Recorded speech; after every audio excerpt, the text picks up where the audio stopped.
Hello students, देखिए आज के इस वीडियो में मैं आपको रिड्यूसिबल टू एग्जैक्ट इक्वेशन इस फॉर्म के बारे में समझाऊंगा। कोई भी गिवन डिफरेंशियल इक्वेशन अगर एग्जैक्ट नहीं है तो हम उसको एग्जैक्ट डिफरेंशियल इक्वेशन में कैसे रिड्यूस करते हैं, इसके बारे में मैं आज इस वीडियो में आपको समझाने वाला हूं। ठीक है, तो देखिए इसके लिए एक बेसिक एक फंडामेंटल कॉन्सेप्ट ये है कि हम कोई एक फंक्शन लेते हैं जो x एंड y वेरिएबल का होता है और उस फंक्शन को एक फंक्शन हम f x y वेरिएबल का कोई फंक्शन है, उस फंक्शन को हम लेते हैं और उस फंक्शन का हम गिवन डिफरेंशियल इक्वेशन में जो एग्जैक्ट डिफरेंशियल इक्वेशन नहीं है उसमें हम मल्टीप्लिकेशन कर देते हैं। ठीक है, और इस फंक्शन का मल्टीप्लाई करने के बाद ये जो गिवन जो डिफरेंशियल इक्वेशन है वो एग्जैक्ट डिफरेंशियल इक्वेशन में कन्वर्ट हो जाती है। ये एक बेसिक कॉन्सेप्ट है। क्या बोला मैंने कि हम f x y x and y variable का कोई एक फंक्शन लेते हैं, उस फंक्शन का हम गिवन डिफरेंशियल इक्वेशन में जो एग्जैक्ट डिफरेंशियल इक्वेशन नहीं है उसमें मल्टीप्लाई कर देते हैं। मल्टीप्लाई करने के बाद में वो इक्वेशन रिड्यूस हो जाती है एग्जैक्ट डिफरेंशियल इक्वेशन में। ठीक, ये एक सिस्टम है। अच्छा, अब इस फंक्शन का नाम क्या है? इस फंक्शन को हम इंटीग्रेटिंग फैक्टर कहते हैं। इंटीग्रेटिंग फैक्टर शॉर्ट में IF कहते हैं। ठीक है, अब यहां इसके बाद प्रश्न ये उठता है कि ये फंक्शन कहां से आएगा। अब ऐसा तो है नहीं कि कोई भी किसी भी फंक्शन का हम मल्टीप्लाई कर दे इसमें और वो एग्जैक्ट में कन्वर्ट हो जाए, ऐसा तो है नहीं। ये फंक्शन कहां से आएगा? तो इस फंक्शन को निकालने के लिए बहुत सारे रूल्स हैं, करीब 5-6 रूल्स हैं और उन रूल्स के अकॉर्डिंग हम इस IF को फाइंड करते हैं सबसे पहले। ठीक है, उस रूल वो जो 5-6 जो रूल्स हैं उन रूल्स के अकॉर्डिंग ही IF फाइंड किया जाता है और उसके बाद फिर वो जो मैंने कॉन्सेप्ट बताया उसके बाद में हम इस IF का मल्टीप्लाई कर देते हैं और वो एग्जैक्ट में कन्वर्ट हो जाती है। उसके बाद उसका सॉल्यूशन निकाल लेते हैं। ये सिस्टम है। तो IF को निकालने के ही 5-6 रूल्स हैं। ठीक है, और उसमें से मैंने आज एक ही पहला रूल लिया है। एक ये फर्स्ट रूल है, इसको आप देखिए जरा, और इसी से रिलेटेड ये मैंने एक क्वेश्चन लिया है। ठीक है, तो देखिए जरा, तो ये रूल पहला क्या है? When mx plus ny is not equal to 0, इस एक्सप्रेशन की वैल्यू 0 के इक्वल नहीं होनी चाहिए, and the equation is homogeneous, और गिवन इक्वेशन होमोजीनियस होनी चाहिए। होमोजीनियस मींस हर टर्म में x और y जो वेरिएबल है उनकी जो पावर है वो इक्वल होनी चाहिए। होमोजीनियस की पहचान ये है। तो आप उसको देखकर इक्वेशन को ये बता सकते हैं कि ये होमोजीनियस है या नहीं है। ठीक है, तो ये दो कंडीशन, पहला तो mx plus ny is not equal to 0 ये होना चाहिए और दूसरा होमोजीनियस इक्वेशन होनी चाहिए। तब हम ऐसी डिफरेंशियल इक्वेशन का जो गिवन डिफरेंशियल इक्वेशन है उसका IF जो है integrating factor of the differential equation m dx plus n dy is 1 upon में mx प्लस ny। ये इंटीग्रेटिंग फैक्टर जो है वो इस फॉर्मूले से फाइंड होता है। ठीक, तो देखो इसी रूल से रिलेटेड ये आपका एक मैंने क्वेश्चन लिया यहां पर। अब आप देखें जरा, इसमें ये दोनों कंडीशन फॉलो हो रही हैं कि नहीं हो रही हैं। देखो ये होमोजीनियस है कि नहीं है, आप देखें, चेक करें पहले तो। होमोजीनियस है। देखो यहाँ इन दोनों में देखें एक्स स्क्वायर और यहाँ y की पावर 1, तो 2 और 1 कितना हो गया टोटल पावर। प्रोडक्ट में पावर ऐड करके चेक करते हैं तो देखो 3 हो गया। देखो यहाँ कितना है पावर, यहाँ 3 है, यहाँ 3 है, तो हर टर्म में पावर 3 3 3 3 है। दैट मीन्स होमोजीनियस इक्वेशन हो गई। तो रूल फर्स्ट जो है, जो रूल फर्स्ट है उसके अकॉर्डिंग होमोजीनियस तो है ये। दूसरा उसके बाद में m x plus n y, ये इस वैल्यू को निकालिए आप। तो देखिए जरा, तो पहले तो इसको कंपेयर करिए आप, जो एक जनरल फॉर्म है ना इक्वेशन का ये वाला, तो इससे कंपेयर करें। M d x plus n d y is equal 0। तो इससे कंपेयर करने के बाद में देखो एम की वैल्यू क्या आ रही है, एक्स स्क्वायर वाई, और एन की वैल्यू क्या आ रहा है आपका, minus x square, sorry x cube plus y cube, ये माइनस ये पूरी एन की वैल्यू आ गई। ठीक, उसके बाद में इस एक्सप्रेशन को देखिए जरा, तो m x plus n y, इसमें जरा वैल्यू रखो। तो एम की वैल्यू यहाँ रखें, देखो एम की वैल्यू क्या है, ये रखें तो आपका एक्स स्क्वायर वाई, एम की वैल्यू इंटू एक्स, ये एक्स यहाँ इंटू में है, प्लस, ठीक है, चेक कर लीजिए। एम की वैल्यू एक्स स्क्वायर वाई ये दे रखा है, और एक्स यहाँ पर ये इंटू में है इसमें एक्सप्रेशन में, प्लस एन, एन की वैल्यू क्या है, माइनस में है। तो देखो प्लस माइनस, पहले तो ये माइनस हो गया, माइनस, और आपका ये एक्स क्यूब और प्लस वाई का क्यूब और इंटू ये वाई यहाँ दे रखा है। अब इसको जरा मल्टीप्लाई करो, तो देखो ये एक्स क्यूब और ये वाई हो गया, माइनस यहाँ मल्टीप्लाई इधर करिए तो माइनस एक्स क्यूब और ये वाई का इधर से, और ये माइनस आपका वाई का 4, देख लीजिए। तो देखो ये कैंसिल हो गया, रिजल्ट क्या निकला कि m x plus n y is equal minus y का 4, which is not equal to 0। बस यही तो बात थी, ये दो कंडीशन फॉलो होनी चाहिए। एक तो ये 0 के इक्वल नहीं होना चाहिए, तो वो आ गया, देखो 0 के इक्वल नहीं है, और ये गिवन इक्वेशन होमोजीनियस होनी चाहिए, होमोजीनियस भी है, ये पावर सभी जगह 3 है। ठीक, तो जब ये दोनों कंडीशन फॉलो हो रही हैं, तो फिर इस गिवन डिफरेंशियल इक्वेशन का जो आईएफ होगा वो इस फॉर्मूले से फाइंड होगा। मैंने बताया ना आईएफ कहां से निकालेंगे, तो इस रूल के अकॉर्डिंग फिर ये फॉर्मूला आईएफ निकालने के लिए लगता है। तो आईएफ यहां से क्या हो जाएगा, आईएफ इज इक्वल 1 अपॉन में m x plus n y, आपका माइनस, तो देखो ये 1 अपॉन में, माइनस नहीं, 1 अपॉन में m x plus n y, ये माइनस की वैल्यू है यहाँ पर, तो ये माइनस आगे लगा दो इसमें, ये माइनस आ जाएगा यहाँ, और आपका वाई 4 हो जाएगा, ये आ गया। ठीक, ये नॉट इक्वल 0 क्यों होना चाहिए, क्योंकि अगर यहाँ 0 हो गया तो ये क्या बन जाएगा, 1 अपॉन में 0 इन्फिनिट बन जाएगा, इसलिए ये कंडीशन तो इसलिए होनी चाहिए, और एक होमोजेनियस होनी चाहिए। तो हम आईएफ जो है इस फॉर्मूले से निकालते हैं। ठीक, अब ये आईएफ आ गया, तो इसी आईएफ का फिर हम इसमें मल्टीप्लाई कर देंगे। ठीक है, तो देखो पहले तो आप, मैं इसमें ये भी बताना चाह रहा हूं कि देखो पहले आप इसको चेक करिए कि ये होमोजीनियस, ये जो गिवन इक्वेशन है, क्या ये एग्जैक्ट है, क्या देखो एग्जैक्ट है, अगर एग्जैक्ट है तो ये सब कुछ करने की आवश्यकता ही नहीं है फिर तो देखो पहले तो चेक करो इसको जरा, एग्जैक्ट है कि नहीं। गिवन डिफरेंशियल इक्वेशन ही अगर एग्जैक्ट है तो कोई दिक्कत ही नहीं फिर। तो देखो यार, ये एम की वैल्यू है, एन की वैल्यू, तो देखो हम एग्जैक्टनेस चेक करने के लिए क्या करते हैं, del m over del y निकालिए जरा। तो देखो डेल वाई, और ये एम की वैल्यू एक्स स्क्वायर और वाई, यही तो है, वाई के रेस्पेक्ट में हो रहा है तो एक्स स्क्वायर हो गया इसका। ठीक है, del m over del y, ये वैल्यू आ गई। उसके बाद में एन, डेल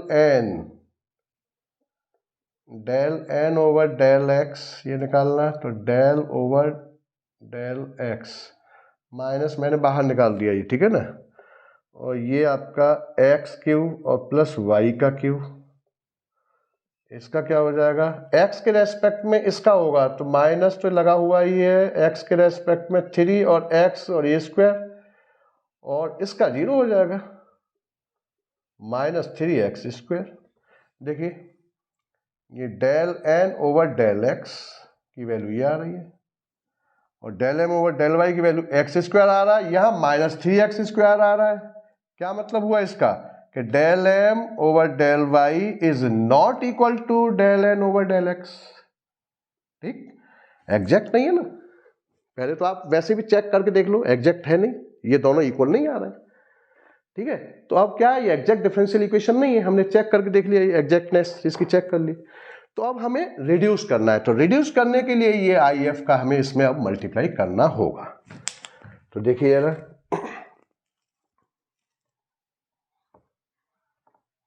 तो मल्टीप्लाई करने के बाद देखो ये क्या हो जाएगी, इसमें अब हम मल्टीप्लाई करेंगे, मल्टीप्लाइंग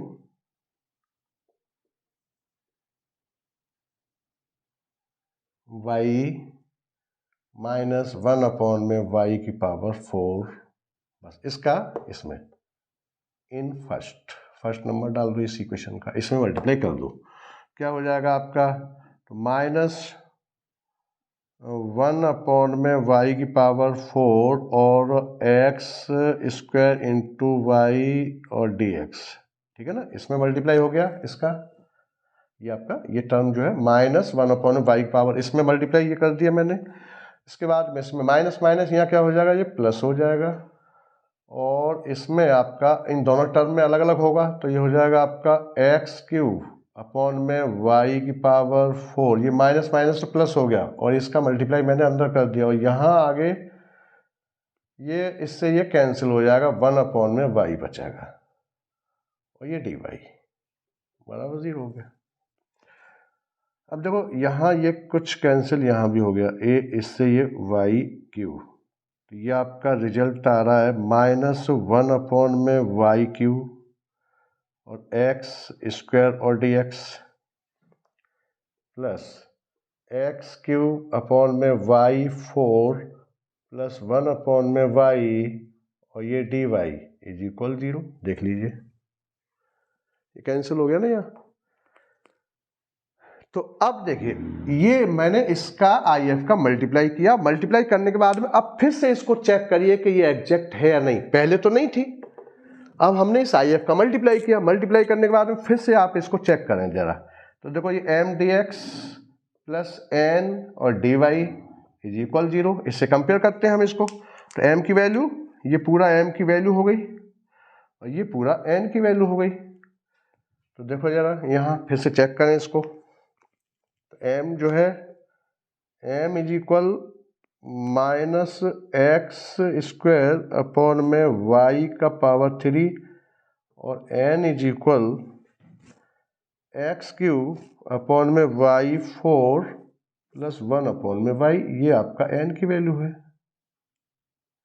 अब इसका del m over del y निकालिए यहाँ से, तो डेल ओवर डेल y, ठीक है, और ये माइनस बाहर निकाल दो और एक्स स्क्वायर और वाई के रेस्पेक्ट में वाई को ऊपर ले जाइए माइनस का 3, ठीक, ये मैंने माइनस बाहर निकाल दिया, वाई के रेस्पेक्ट में हो रहा है ना, तो एक्स क्या कांस्टेंट है, तो एक्स स्क्वायर पूरा कांस्टेंट रहेगा, तो ये क्या हो जाएगा आपका माइनस और ये 3 जो है आगे आएगा, ठीक है ना, तो माइनस और माइनस ये माइनस 3 हो जाएगा, और ये आपका माइनस माइनस प्लस हो जाएगा, प्लस का 3 और एक्स स्क्वायर और वाई का पावर माइनस का 4, या मैं इसको 3x स्क्वायर अपॉन में वाई 4 ये लिख सकता हूँ, ठीक।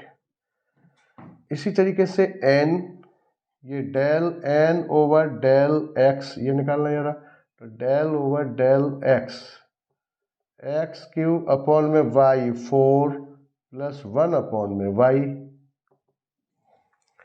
एक्स के रेस्पेक्ट में हो रहा है तो वाई कांस्टेंट पार्शियल है ना, यहाँ क्या हो जाएगा एक्स के रेस्पेक्ट में करूँगा तो ये 3 और एक्स स्क्वायर और अपॉन में वाई 4 और इसका 0 हो जाएगा, 1 अपॉन वाई, यहाँ एक्स है ही नहीं तो 0। अब आप देख लीजिए तो 3x स्क्वायर अपॉन में वाई 4, ठीक है। अब देखो दोनों value, del m over del y की वैल्यू ये क्या आ रही है 3x स्क्वायर अपॉन में वाई 4, और del n over del x की वैल्यू क्या आ रही है 3x स्क्वायर अपॉन में वाई का 4, ये दोनों क्या हो रहे हैं इक्वल हो रहे हैं। फ्रॉम फर्स्ट एंड सेकंड से अगर हम देखें तो क्या रिजल्ट निकल के आ रहा है, दोनों इक्वल हो रहा है, और दोनों इक्वल हो रहे हैं मीन्स एग्जैक्ट डिफरेंशियल इक्वेशन है, ठीक। तो क्लियर हो गया। अब एग्जैक्ट डिफरेंशियल इक्वेशन है तो हम इसका सॉल्यूशन निकाल सकते हैं। यहां तक इसको देख लीजिए आप।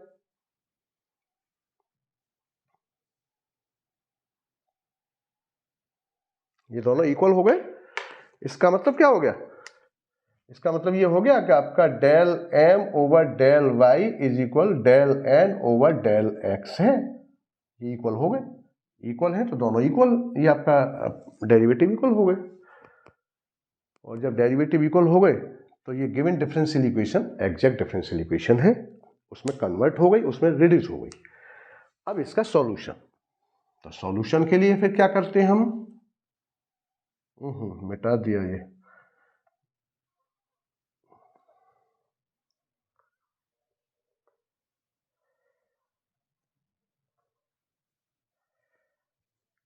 चलो यहां से लिख दूंगा मैं इसको।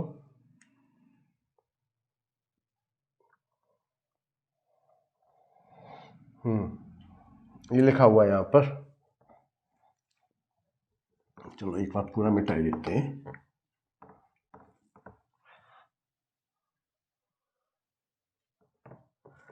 तो ये क्या 1 में वाई स्क्वायर का मल्टीप्लाई किया था ना इसमें, -1 में वाई 4, सॉरी वाई 4 का मल्टीप्लाई तो into x square into y और डी एक्स, यही तो था। और ये माइनस माइनस यहाँ प्लस हो गया था।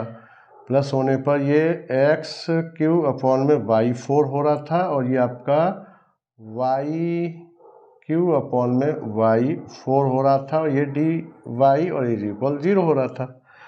यहाँ से ये कैंसिल हो रहा था, ये y³ ये था बस y³। तो ये -x² में y³ और dx प्लस x³ में y4 और प्लस ये कैंसिल हो जाएगा यहाँ से, तो 1 में y और dy इज इक्वल 0। ठीक, अब इसका यहाँ से कंपेयर कर लेंगे।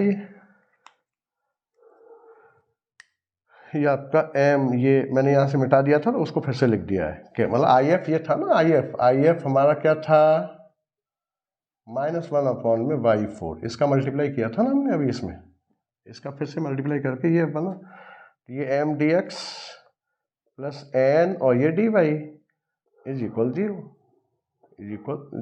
ये है। तो अब इसको कंपेयर कर लो, अब इससे कंपेयर करके इसका रिक्वायर्ड सॉल्यूशन, भाई IF का मल्टीप्लाई करने से ये रिड्यूस हो गई, एग्जैक्ट बन गई अभी।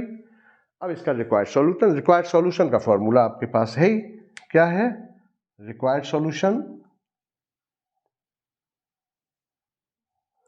Sign of integral y constant m dx plus sign of integral free from x and dy is equal constant, ये फॉर्मूला है। तो यहाँ sign of integral y constant m की वैल्यू, अब m की वैल्यू क्या है, ये है y कांस्टेंट है। तो देखो -1 में y और 3, ये मैंने बाहर ही निकाल दिया एक तरह से। -1 में y कांस्टेंट है ना, 3 4 5 की तरह से काम करेगा एक तरह से। तो -1 में y³ बाहर निकाल दिया, x के रेस्पेक्ट में है तो x वेरिएबल है, x² और dx, ये ऐसे भी लिख सकते हैं इसको, ठीक है। और प्लस या फ्री फ्रॉम x, अब इसमें से वो टर्म लेना है जिसमें x न हो, तो वो टर्म कौन सा है, केवल और केवल ये वाला, ठीक है। तो यहां हम इसको फ्री फ्रॉम x, तो यहाँ क्या आपका 1 में y और dy और इज इक्वल ये कांस्टेंट।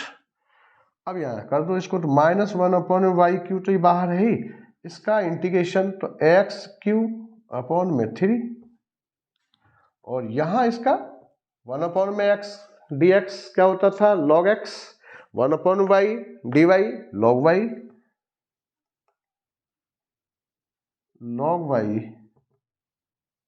और कांस्टेंट। ये आपका फाइनल आंसर, मैं इसको यहाँ लिख देता हूँ, तो माइनस आपका x³ में 3y³ plus log y is equal c। This is final answer. ऐसे करना है क्वेश्चंस। ये माइनस का है, ठीक है।